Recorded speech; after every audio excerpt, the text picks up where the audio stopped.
haddaba caawa barnaamijka waxaynu ku soo qaadanaynaa wararkii ugu waaweynaa ee ka soo kordhay xaaladda gobolka bariga dhexe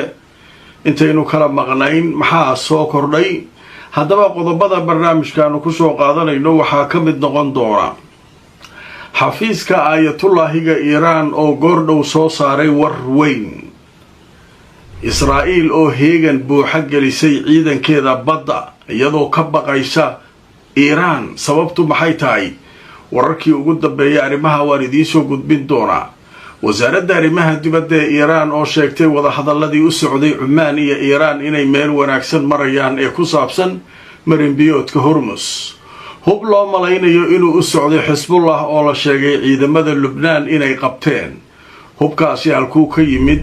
sideese uu ahaa, ama hub noocee ayuu ahaa? dhammaan warbixinadaas ayaynu caawa barnaamijka ku faahfaahinaynaa. inta aan ku jirnana wixii soo dhaca warar waan idinla socodsiin doonaa. safaari rimid waxay kaa caawinaysaa inaad reerkaaga iyo saaxiibadaa ku nool dalal dhowr ah aad gaarsiisid wixii aad ugu tala gashay. ilaa iminka wadamada ay xawaalada kugu diri karto waxaa ka mid ah Kenya, Soomaaliya, Uganda, Djibouti, Ethiopia, Suudaan, South Sudan, Tanzania iyo Turki. qiimahana aad ayuu u jaban yahay marka loo eego shirkadaha kale ee ka shaqeeya xawaalada. xawaaladan waa online. waxaa dhammaanba bulshada lala socodsiinayaa meel kastoo ay joogaan, gaar ahaan dalka Kenya iyo geeska Afrika iyo magaalada Nairobi, inay jirto shirkadda caan baxday shirkadaha uga duwan xagga diyaarinta dhismayaasha dhaadheer. oo waa shirkadaasi caanka ahi waa shirkadda lagu magacaabo Emara Luxury Homes Limited ee fadhigeedu yahay magaalada Nairobi ee dalka Kenya, gaar ahaan Kilimani iyo wadada caanka ee lagu magacaabo Leilani Road. aad aragto wuxuu ka bilaabanayaa 4 bedroom DSQ, 3 bedroom DSQ iyo 3 bedroom DSQ iyo 2 bedroom DSQ. adeegii guri lahaa oo dhanna waa wataa. shirkaddu maanta waxay idiin soo gudbinaysaa qiimo dhibid aan ugu magac daray hoygu waa muhiim hantiyeel oo soconaysa 5 bilood. hadda ka hor qiimo dhibidii aan soo celinay 2 bilood ahayd, walaalo badan baa ka faa'iideystay oo dal iyo dibadba jooga. haddana mar labaad waan soo celinay. waxaan ugu baaqahayaa bulshada Soomaaliyeed ee adduunka dacaladiisa joogta inay ka faa'iideystaan adeegga maamuus ee shirkadda Hormuud. waa xirmooyin adiga ku gaar ah oo ka kooban internet kaliya, ku hadal kaliya, ama internet iyo ku hadal wada jira. naftaada ku maamuus xirmooyinka adeegga maamuus oo kaga shubo hadda xidig 212 4 gees. dhammaan bulshada waxaa lala socodsiinayaa gaar ahaan magaalada London in xarunta dhinaca caafimaadka ee French and Overseas Clinic ay ku taalo meel aan ka fogeyn stationka tareenka ee Baker Street ee bartamaha magaalada London. halkaa waxaa jooga dhaqaatiir kala duwan oo ka daaweynaya cudurro ay ka mid yihiin kuwa maqaarka, kuwa carruurta, kuwa haweenka iyo cudurrada guud. dhaqaatiirta halkaa ka howlgashay ee howlwadanaduba waxay diyaar u yihiin inay wixii caafimaad ay kula qabtaan. waxaa intaasi dheer in xaruntaasi French and Overseas Clinic ay ka howlgalaan dad Soomaaliyeed oo aqoon u leh xagga caafimaadka, dadka Soomaaliyeedna si gaara ula shaqeeya. haddaba bulshada meel kastoo aad joogtaan way ka abaal sheegteen intii tagtay xarunta caafimaad ee French and Overseas Clinic ee adinkuna ma tagtaan. kulanti wanaagsan asxaabay meel kastoo naga daawanaysaan ku soo dhawaada barnaamijkeena habeennimo. haddaba waa habeennimo talaada Arbaca ay soo galayso, taariikhduna waa 4/8/2026.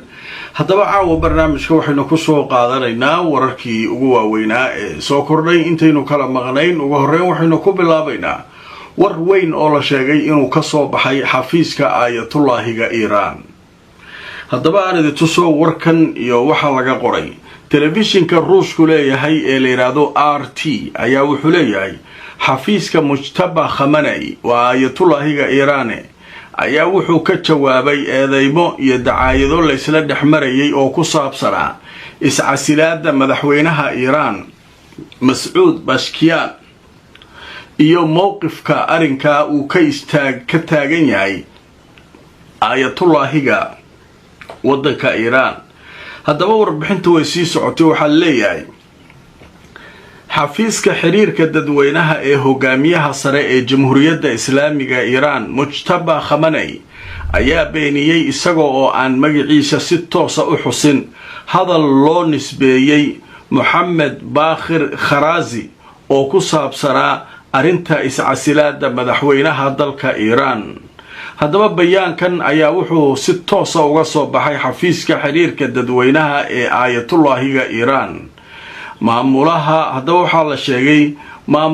maalmihii u dambeeyey qaar ka mid a hadallo loo nisbeeyey hogaamiyaha sare ee kacaanka islaamiga ayaa lagu faafiyey baraha internetka kuwaasoo nasiib darro lagu sheegay saldhig u noqonaya jahawareerinta ra'yiga dadweynaha iyo abuuridda kala qaybsanaan gudaha dalka iiraan in laga shaqaynayo haddaba sida lagu sheegay bayaanka ka soo baxay aayatullaahiga xafiiskiisa qoraalka lagu daabacay internetka ee uu qof ku sheeganayo jawaabta hogaamiyaha kacaanka islaamiga ee ku aadan warqadda madaxweynaha sharafta leh gebi ahaanba waa been oo waxba kama jiraan bayaanku wuxuu carabka ku adkeeyey in isha rasmiga ah ee lagu daabaco fariimaha wararka iyo qoraalada la xiriira hogaamiyaha jamhuuriyadda islaamiga ay yihiin madasha warfaafinta xafiiska hogaamiyaha kacaanka haddaba hadallada dhowaan ka soo baxay moxamed bakhar kharaazi oo ah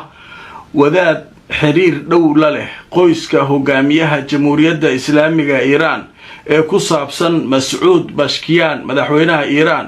ayaa si weyn loogu baahiyey warbaahinta iiraan iyo baraha bulshada ninkan la yidhaahdo kharaazi ayaa sheegay in mujtaba khamenei oo ah hogaamiyaha jamhuuriyadda islaamiga ee iiraan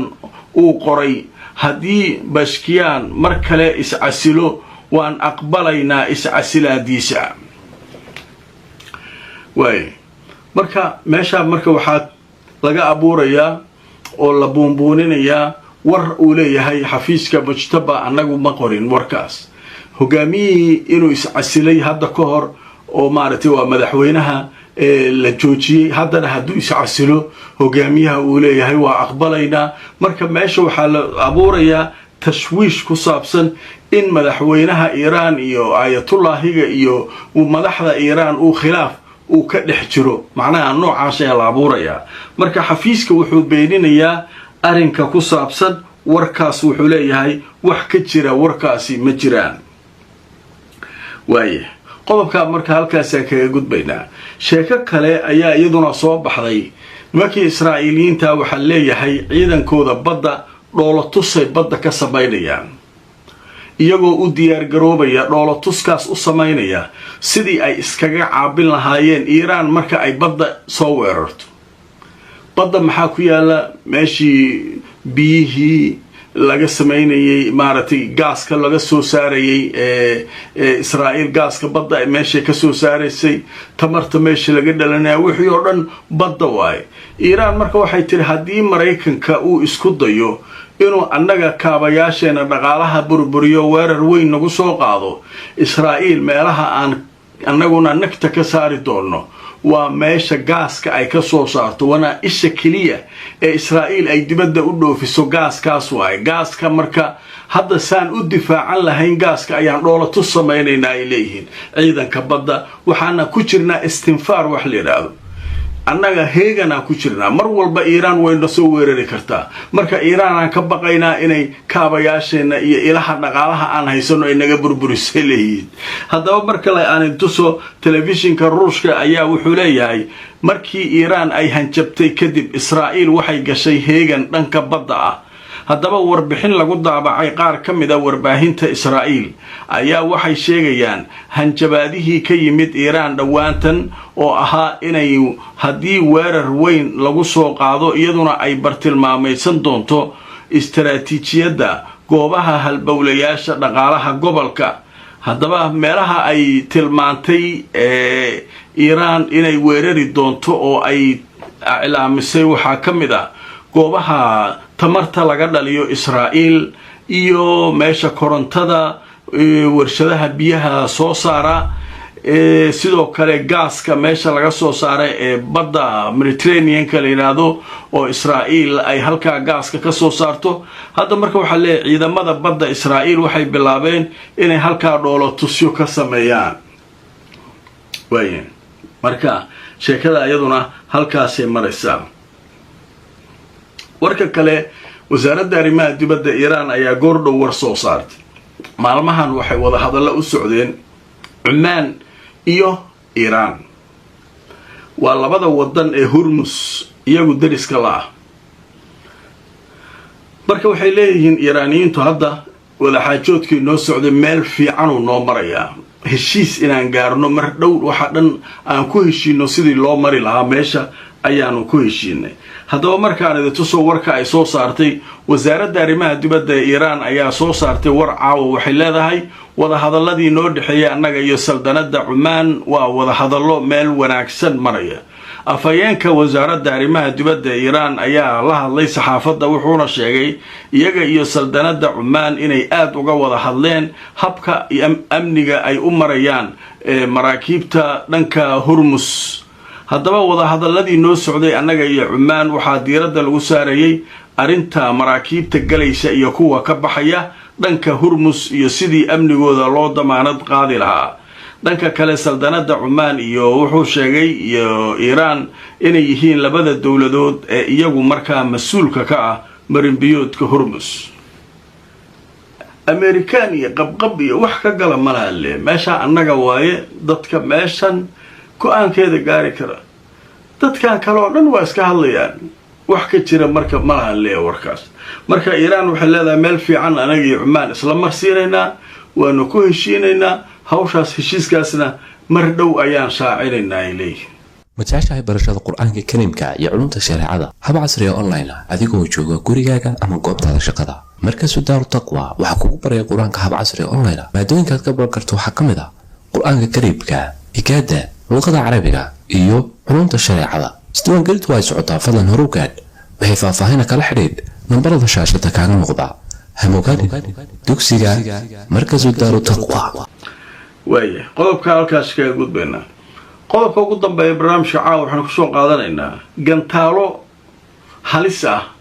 ayay yidhaahdeen ciidanka lubnaan waa qabanay gantaalahaas marka waxay yidhahdeen waxay ka yimaadeen suuriya waxayna u socdeen sida wararka qaar ay sheegayaan xisbullah suuriya ka yimaadeen xisbullah u socdeen gantaalahan marka waa gantaalaha la yidhahdo garaadaa la yidhahdaa waxaa la aaminsan yahay inay yihiin suuriya in laga soo gaday oo dowladdii hore oo bishaar al asad hubkii ay ka tagtay gantaalahan garaadka waa kuwii hore qadiimka waaye inay kuwa ay halkaa xisbullahi iyo ka soo gateen oo la soo gelinayay gudaha lubnaan oo xisbullah sidaas loogu geynayay oo xisbullah ay markaa dagaalka israa'iil u isticmaali doonto ayaa qorsho ah marka hadda ciidanka lubnaan waxay leeyihiin hubkaas waa qabanay marka hubkan iyo nooca uu yahay iyo wixii laga qoray telefishinka alcarabiya ayaa goordhow qoray ciidanka lubnaan waxay sheegeen maantuu talaada ah inay fashiliyeen iskuday hub lagu tahriibinayay kaasoo ahaa sawaariiq kuwaasoo laga keenay dhanka suuriya lubnaan la soo gelinayay howlgalkan amniga ayaa waxaa la sheegay in markaasi looga hortegayay sawaariiqda nooca loo yaqaano grad kuwaasoo la sheegay in la qabtay 2 qof oo ka mas-uul ahayd soo tahriibinta gantaalahaasi shabakad isku xiran oo tahriibisa hubka ayayna ka tirsanaayeen waxaana la sheegay in arrintani ay ku soo aadayso xilli wada hadallo mar kale ay uga furmeen magaalada Roma ee dalka Talyaaniga wafuud ka socotay dowladda Lubnaan iyo Israa'iil halka ay ku wada hadlayaan marka tani waxay u noqonaysaa dowladda Lubnaan tallaabo ay ku muujinayso in aysan ogolayn wax huba in dalkeeda la soo geliyo oo markaa ay u tagaan xisbullah marka iyaduna waxay leeyihiin dowladda lubnaan hubkaasaan qabanay ma u ogolin marka ilaa hadda ma jiro eedeyn rasmiya oo dowladda lubnaan ay leedahay hubkaa wuxuu u socday xisbullah caddayn mahayso xisbullahina kama aysan hadleen hubkan annagaa lahayn wuu noo socday iyo nooma socon iyo waxba iyaguna shaqo kuma laha laakiin hubkan waa lasoo bandhigay sawiradiisa gantaalaha nooca ay yihiin iyo dadkii watay waa la xiray shabakad tahriibisa hubkaana hay yidhaahdeen marka baaritaankaas ayaa isaguna socda haddaba wararkaas ayaa ugu waaweynaa caawa barnaamijkeenna habeennimo laygareeya oo sheergareeya haddii allaydno wixii akhbaaraada ee soo kordha barnaamijyadayda kale ee soo socda ayaanu idinkugu soo gudbin doonaa inta aan mar kale kulmayno meel kastoo aad naga daawanaysaan nabadgelyo